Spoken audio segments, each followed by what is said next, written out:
Welcome to the Human Capital Innovations Podcast, your go-to source for personal, professional, and organizational growth and development. We hope you tune in often for all things people management, organizational development and change, organizational leadership, and social impact related. Maximize your personal and organizational potential with Human Capital Innovations Podcast.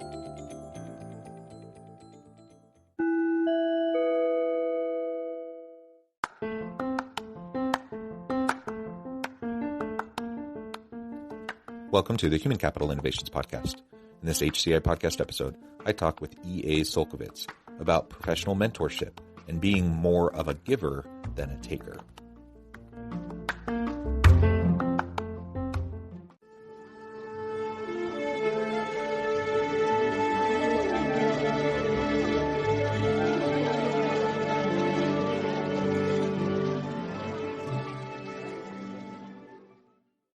E.A. Csolkovits, welcome to the Human Capital Innovations Podcast. Thank you so much for having me on, John. Look forward to being able to share with your listeners. Yeah, it's a pleasure to be with you today. I'm excited to have a nice conversation. We're going to talk about Givers University, and we'll share more about that here in just a moment. But we're going to overall frame this episode around the idea of professional mentorship and being more of a giver than a taker. As we get started, I wanted to share your bio with everyone. E.A. Csolkovits was born in Chicago, Illinois, the son of a milkman. And at the age of 16, he started his business career at a commission sales job selling janitorial services to business owners. At the age of 19, he met Sam Robbins, and millionaire businessman from Detroit. Sam took E.A. under his wing and began to mentor him. He began working for Sam at the House of Holland Jewelers and Diamond Business. And then in 1980, Sam established a private grant meant to be part of Sam's legacy due to his lifelong fight with diabetes.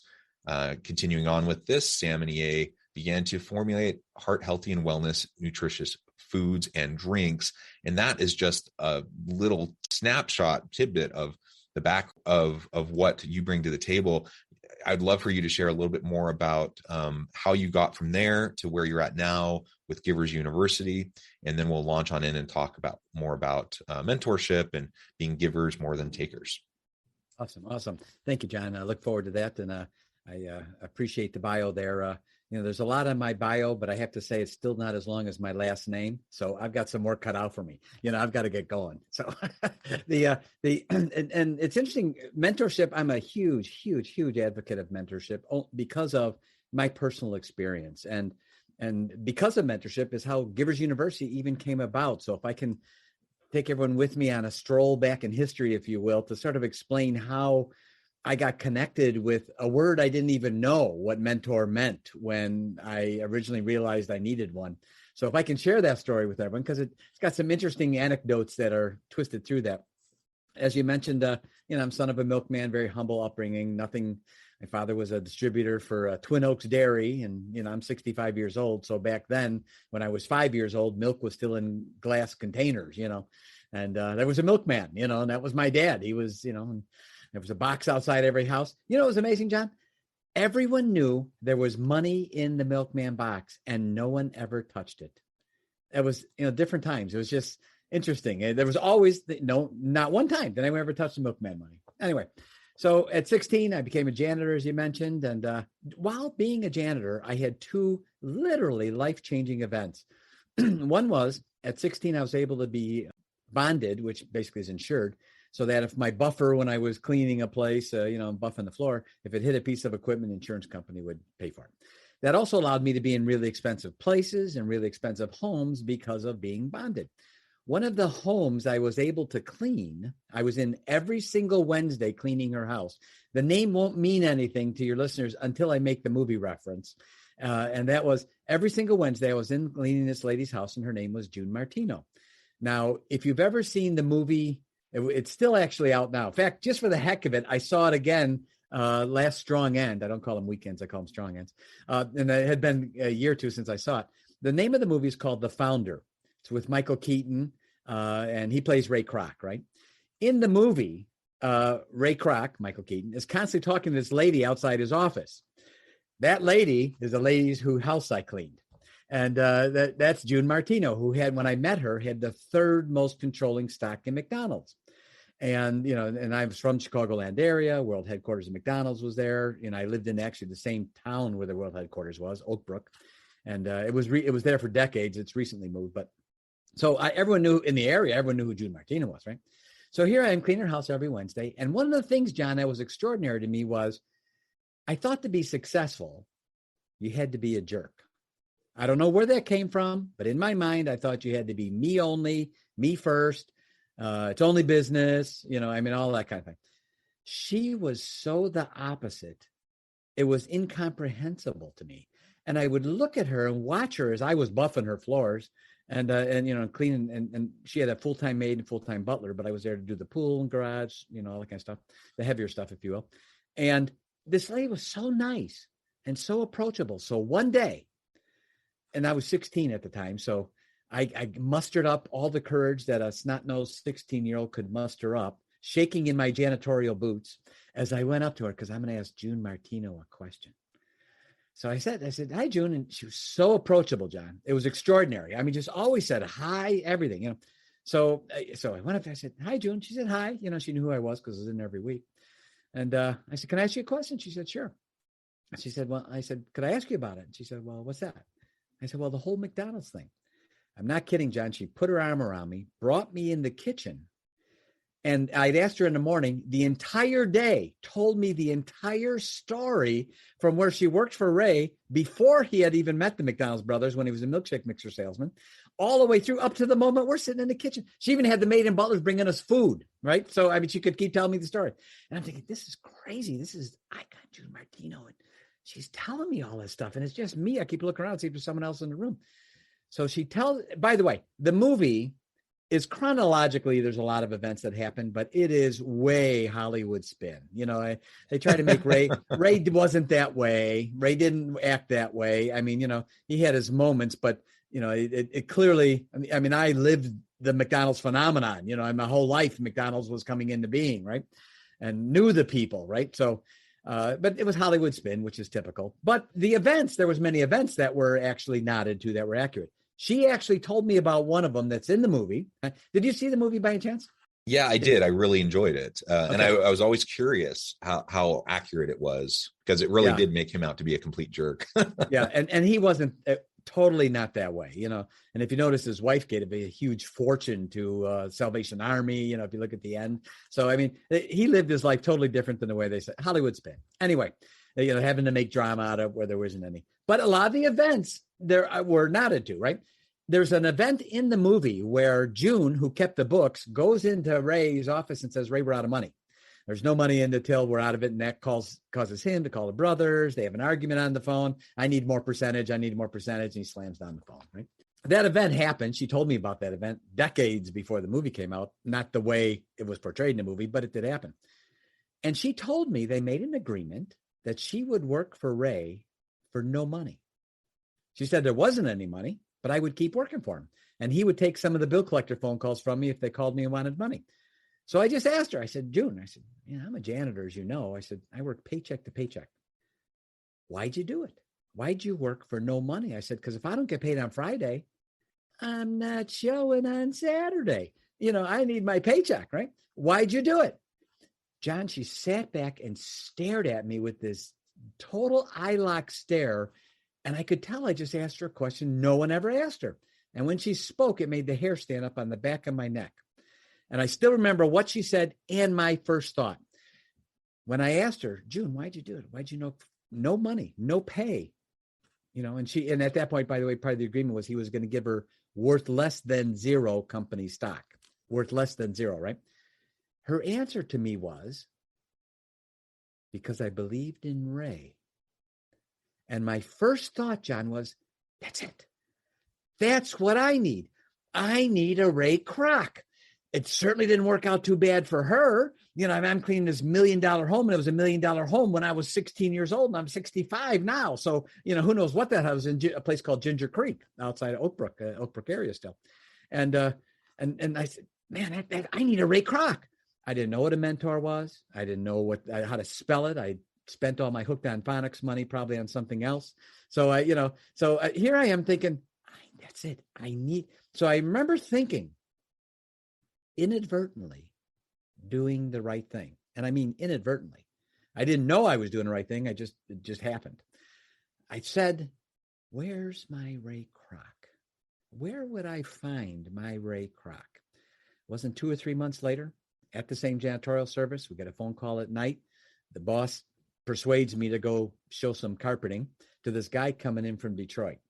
I'd never estimated a carpet job. The guy was opening a diamond store. I knew nothing about diamonds. I don't even want to go. I've been cleaning all day, and it was after dinner time already, and I already punched out. So my boss says, "Okay, I'll give you your choice of any Saturday off if you just go and do this carpet bid." Right. By the way, for janitor, big negotiation chip because we're cleaning on Saturdays when businesses are closed. Right. So any Saturday is great. Right. So here I am, setting the stage for your listeners, mentally fatigued. I've been cleaning all day. Going to meet a guy from Detroit. Seriously, I want to meet a guy in Detroit. I want to meet someone from Detroit, like a hole in the head, right? I'm going to do a carpet estimate job, and I've never estimated a carpet before. I clean them and vacuum them, but I don't know how to measure it and everything. He gives me this measuring wheel and says to call them. So I have every reason I'm saying no to this, and I don't want to go. Little do I know, I'm getting ready to meet my Ray Kroc. The man that would become the father I never had, even though I had a father. And I would become the son he never had, even though he had a son. And when I met him, I mean, John, have you ever had the time where you met someone and the comfort level was so inexplicably high, it was almost like you felt you knew them already or you knew them before? Did you ever have that kind of feeling? Yeah, absolutely. And just this instantaneous connection and comfort. It's rare, and it's really wonderful when you find it. That's exactly what happened with this man. So the carpet was a no sale. We only had commercial grade. He's opening a diamond store, so he wanted something real plush. So I'm throwing the samples back in my car, and he offers me a job. I said, man, I don't know anything about diamonds. Now I'm saying no, but this is about the fourth time I've said no to this whole thing here. And he said, well, I'll teach you about diamonds. I said, listen, the only thing I know about diamonds, number one, they're expensive. Number two, someday a lady's going to ask me for one. That's all I know about diamonds. He said, well, I'll teach you. And I said, no, I'm all set. As I'm walking out the door, he says, what do you have to lose? You could always go back being a janitor. He knew that would get me. And I said, no. And I left. Now, by the way, it's almost midnight because the phone call came in the office after dinner time, right? So it's almost midnight. And he's had to leave the next day. I remember, a plane to get back to Detroit. So I'm driving home and it's grinding me.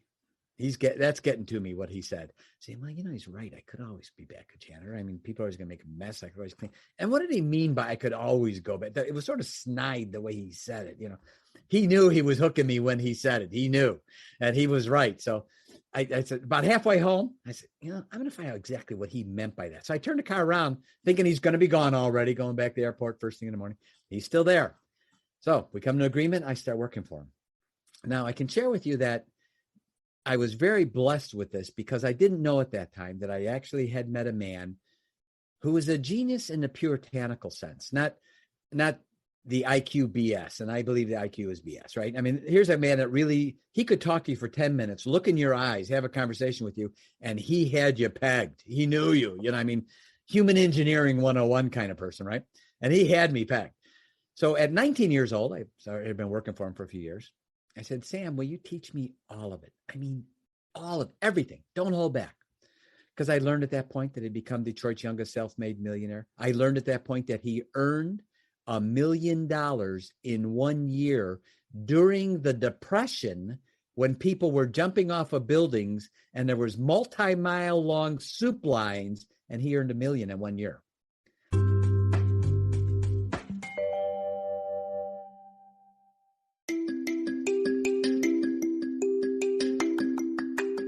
I'm excited to announce the publication of my new book from HCI Press, Bluer Than Indigo Leadership, The Journey of Becoming a Truly Remarkable Leader. Early in my adult life, I learned about an Asian proverb that translates as bluer than indigo. If you think about the color indigo, it is a brilliant, deep, and vibrant blue, what some would call the bluest of blues. To have something that is bluer than indigo is rare and truly remarkable. Contrary to popular myth, there is no one-size-fits-all or cookie-cutter approach to effective leadership. There's no silver bullet, no secret sauce, no go-to model that will solve all of our problems. The truth is, great leaders have all had their unique strengths and flaws, and have all had to discover and then pave their own distinctive path in their life's journey to fulfill their leadership potential. Bluer Than Indigo Leadership will help you discover your own path and explore those ordinary, everyday actions that will help you respond to an uncertain future and produce extraordinary results for individuals, teams, and organizations.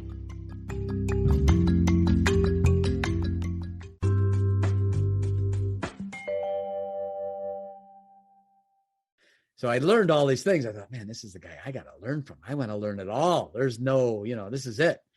And he's okay, I'll teach you. But I want one thing from you. And I want to let you know, whatever he said next, I was in yes mode, right? So he said, this is the one thing I want. When the time is right, and you will know that time, I want you to teach everyone else, as many people as you can, everything I've taught you. So at 19 years old, John, I made an oath. I made a vow, and I made a commitment that today is known as Givers University. And that's how all that manifested all the way through all that time period. And I was able to filter all the information, banker's boxes full of notes, the things I learned from him, and put those actually into courses to be able to help people with a course called Give to Be Great. It's a series of 3 courses. And then also I had a radio talk show for 2 years, and I interviewed over 1,000 millionaires in 2 years and asked them all. The questions I asked them off the air was what I was really after. I mean, besides the fact that, it was great to meet 1,000 millionaires, and ask them all these questions and put that in my circle of information. Because of all of this, what I'm about ready to say next is to impress upon your listeners, if they don't have a mentor, in my world, we call that naive. That's what we call it. And the reason why is because we need to have someone on the outside that can be helping us, guiding us every step of the way, if nothing more than just their vantage point is different than ours. Because, John, you have a problem, I have a problem, all business owners have the following problem. As our level of expertise goes up, so does our inability to think like a customer in direct proportion. Simply put, we're too close, we're too smart, we can no longer think like a customer. We know too much. It's gone, right? So when we have someone like yourself, John, that helps people and coaches them and mentors them, someone that can have a different vantage point and share with them, hey, by the way, did you see that? Did you see that? Did you notice that? Here's something. Those things, that mentorship is so critical. For me, what I'm about ready to say was not because I was anything special, but my superpower, I had one superpower. I had the ability to dumb up. I had the only ability to simply say the following. I don't know about that. I'd love to learn that. Could you teach me? And that was my superpower. And I just became a sponge with all these people who knew different things. And I can share with you, because of that, because of my ability to recognize I needed a mentor in my life all the time. If anything, just to give me the other vantage point that was so critical, right? And at the age of, I'm sorry, please. Yeah. So, I mean, this is fascinating. I really appreciate all of the background that you're sharing. And I completely agree. This professional mentorship is absolutely key. You look at any successful individual, they didn't get there alone. I don't care how smart they are, in terms of IQ. Like you said, there's problems with IQ, but I don't care how smart they are in the traditional academic sense. Nobody is going to have great success in life unless they surround themselves with good people, unless they have great mentors that can help and support them and help them think through things. And there's a lot of ways to set up that mentorship. One of the things that I find really fascinating about the way you're framing things and your experience is, again, this idea of being more of a giver than a taker. And I think a lot of times when we're talking about professional networking, we're talking about mentoring. There's kind of this taker mentality that people have. Like, they want to get into the relationship only if there's a lot that they're going to get from it. And I get it from a strictly kind of cost benefit analysis standpoint. We all have limited time and energy, and we have to prioritize and figure out where we're going to, spend our time and energy. But tell us a little bit more about why you think, being more of a giver than a taker in terms of our approach and mentality to mentorship is ultimately going to pay more dividends for. I mean, it's kind of ironic, I suppose, but if I can focus on being more of a giver, I'm probably going to get more out of it too, right? I can share with you categorically, John, that what you're saying is accurate. And I became a millionaire at 23 years old. The first year I earned $1 million in personal income after I paid taxes, not business income. This is my personal salary. I paid taxes and had $1 million in my pocket that year. The first time I did it, I was 33 years old. I can share with you, every bit of that was because I learned a skill set that was so critical, and that was to be a giver. My business mentor taught me a couple following things on those notes. Number one, when you're a giver, people will take advantage of you. Expect it. But he said the second part, no one knows and understands and hasn't heard. And here's the part. When you're a giver, people will take advantage of you. However, you're never diminished when they've taken advantage of you. They're diminished, not you. And he said, and what you've given will come back from another person, another circumstance, another event. He said, this is the way you look at the giver-taker kind of thing. He said, picture the scale in your mind. And on one side, you have all the things you can give. And on the other side, you get all the things you receive. He said, now, the funny thing about the scale, it strives for balance. It will never, ever be out of balance. It always balances itself. He said, so don't worry about the receiving side ever. He said, focus all your attention on heaving as much onto that giver side of the scale as possible, and you try to get it out of balance with all your might. They have that side of the scale so heavy. He said, and the other part will come back to you. And I can share with you, I don't know how many of your listeners at 33 years old earned $1 million in 1 year after they pay taxes. And I can tell you, it's not me. It wasn't me. It was because I learned a skill set from my mentor and the value of being a giver, and how people were compelled to do business with me because they realized I wasn't out to pick their pockets in the, under some other auspices. So being a giver in business is a skill that can be taught. And this one lady said a little while ago, she goes, I'm afraid to be a giver because they're going to steal all my stuff. I told her, you need more stuff. If they can steal it from you that fast, you don't have a lot of stuff to deal with. You need to get on some self-improvement because they shouldn't be able to steal your stuff. So that's a little bit on that scale I wanted to share with your listeners. Think of it as you try to get that scale out of balance and watch how it comes back. And it comes back to you from unexpected sources. That's the amazing thing about it. It's many times not from the source you gave to, but I can share with you from a financial input. Absolutely, unequivocally, inarguably. Besides that, I'm pretty sure that it really works. Yeah, I love that. And I am a believer, whether you think about it in more spiritual terms, such as karma, or, just putting good out into the universe and having it come back to you, or from a strictly secular kind of a perspective, where you're just, when you're engaging with other people in meaningful ways and providing value to other people and giving to other people, inevitably you're just putting yourself out there. You're making important connections, and those connections may not pay off immediately. And someone may end up exploiting me, using me, taking more than they give back.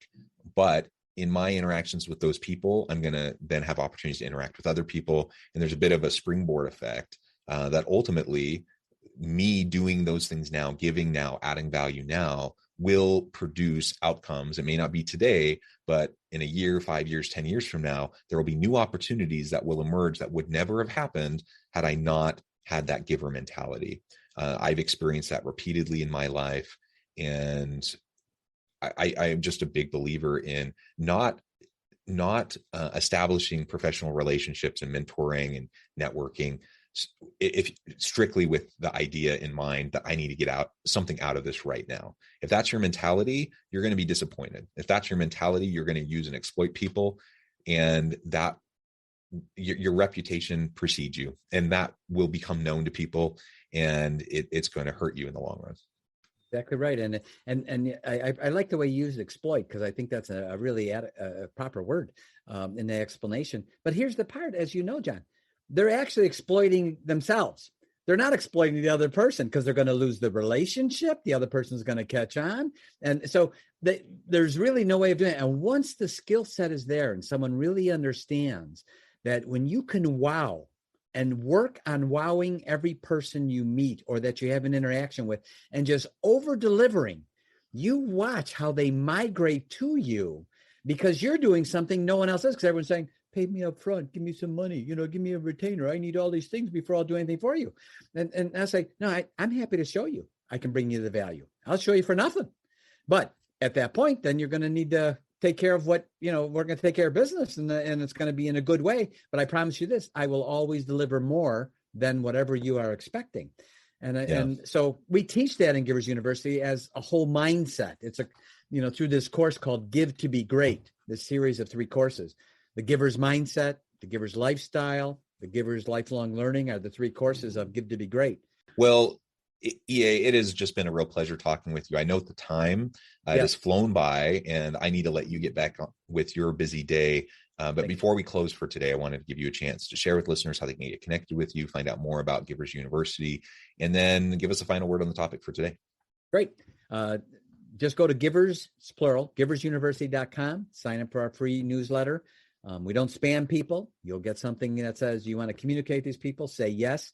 They'll get a checklist right away from Givers University. That's called the 6 arrows that takers shoot at givers. A couple days later, they'll get a great checklist. They should free. All this is free. They should download it, put it in their pocket. It's called the 25 do's, the 25 ways that you can discern the difference between a giver and a taker. And it's an excellent relationship building and in your daily discernment. And then once a week after that, because we don't spam people, once a week on Thursday, they're going to get something called the Giver's Toolbox. And it's a weekly newsletter, short, sweet, to the point. And every week we give them a new tool that they can add into their relationship toolbox as a part of our newsletter. And from that, they hear about us, our courses, and we invest in people. So that's how they just go to our newsletter or go to our website, giversuniversity.com. Parting words for your listeners.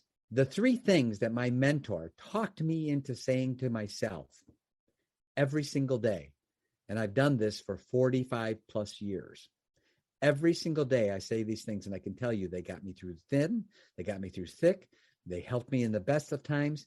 Every day I say these 3 things, and I pray that your listeners pay close attention and begin to say these 3 things to themselves every day, and they go as this.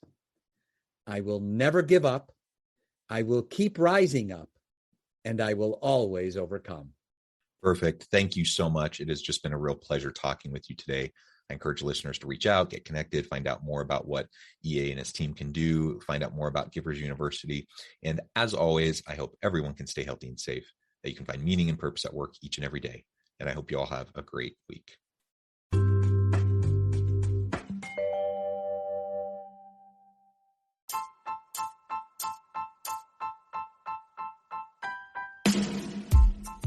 The alchemy of truly remarkable leadership. Ordinary, everyday actions that produce extraordinary results. Consider how the nature of work has shifted over the past 50 years. With increased globalization, rapid technological advancement, and the shift in economic composition, the average job of today looks very different than the average job of 50 years ago. What will the jobs and organizations of tomorrow look like? Moreover, what does this all mean for organizational leaders? What are the core competencies and capabilities of organizations and their leadership that are prepared for continued disruption and geopolitical and socioeconomic shifts? Regardless of what the future holds, increasingly, leaders need to be socially minded, data-driven, decisive, champions of talent, and disruptors of the traditional notions of leadership, teams, organizations, and work. The alchemy of truly remarkable leadership will help you to explore your own leadership competencies and capabilities and consider ways to apply and implement them into your workplace and personal life.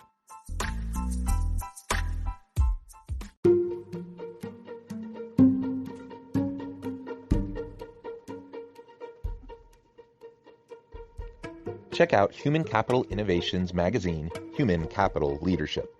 Human Capital Leadership is a free, interactive e-magazine with the mission to help individuals, leaders, and organizations find innovative approaches to maximize their human capital potential. We publish issues quarterly in August, November, February, and May. Take a look at the latest issue and let us know what you think.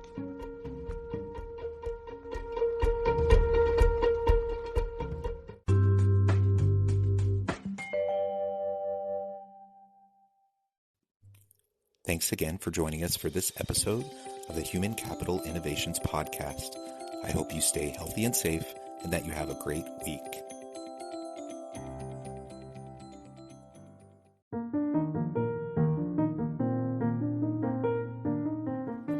Check out our new weekly LinkedIn newsletter, Alchemizing Human Capital, exploring industry trends via original research and interviews with executives and thought leaders from across the globe. We look forward to having you join us.